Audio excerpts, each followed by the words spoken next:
Hey guys, it's been a really long time since I made a YouTube video about 3D printers, and so I thought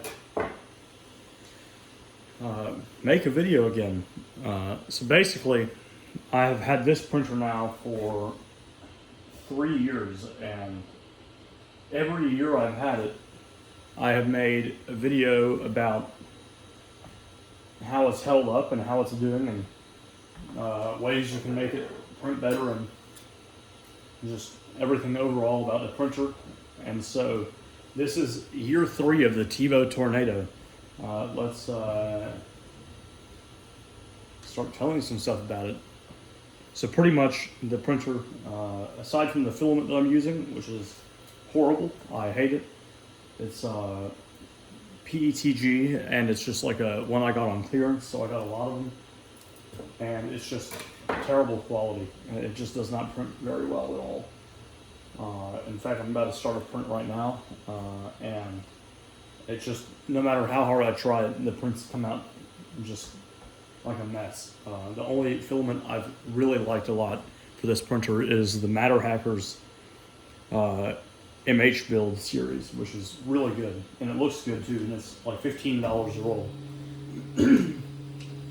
So basically, one of the, I can't remember on the other videos what I have already said, but as you can see on this box right here, I had to install some big old fans for part cooling, or for cooling the motherboard, and that was one big thing I had to do, because it just kept overheating over and over and over again, no matter how hard I tried to get it not to. It just kept overheating.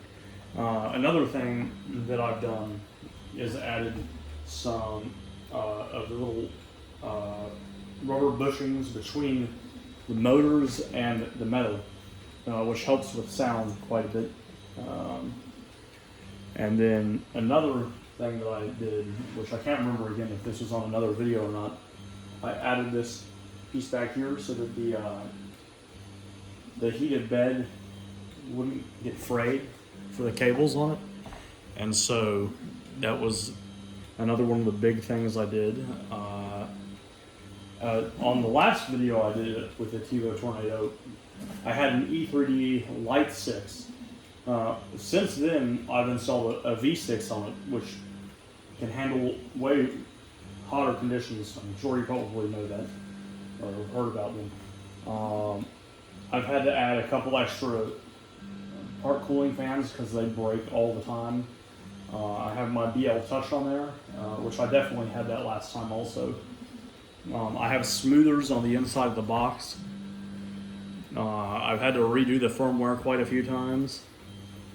But aside from that, I mean, this printer is probably one of the most solid printers you can possibly buy. I've pretty much have never had to mess with the tensioning at all on the printer. Although I probably should at least maybe tighten it up just slightly at some point.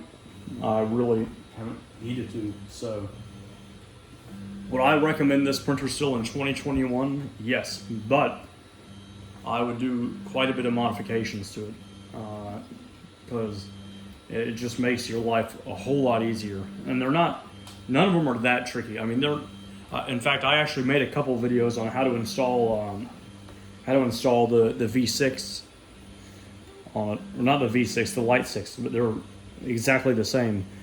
And at that time, I didn't know that I could connect this fan to the board, so now I actually have it so that my part cooling fan will turn on when the printer starts to print, so that's nice. And then another thing I had to do was some cable management, because it started getting out of hand a little bit. Like this. Probably come up here a little bit more. Another thing I did too that I just remembered is that I had to put a different gear on the inside for the filament, and that has made it run way smoother, just completely smoother. That was like a $5 or $6 part.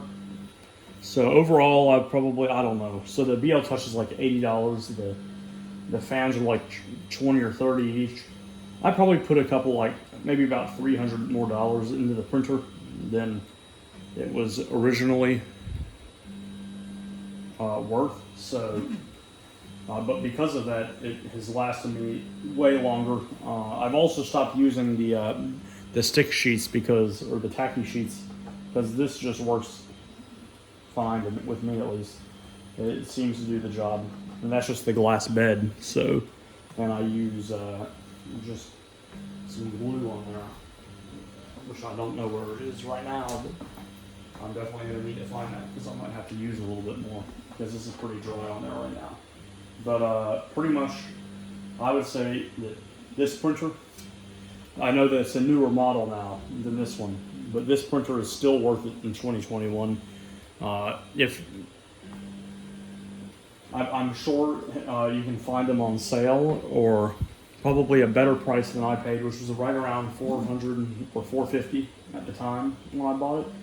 Another thing I suggest buying is one of these dry boxes, and I got that from Matter Hackers. I can't remember which one it is. I think it's the Poly box, and this thing keeps your filament lasting for a really long time, and it's great. It's just an awesome purchase, and that was, I don't know, that was like $70 or $80 too.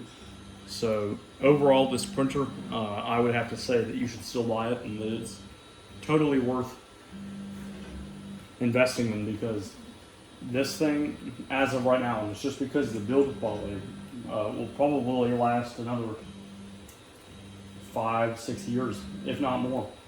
Because if I ever have any problems, I can just replace the NEMA 17 motors that are on there, and those are not expensive at all.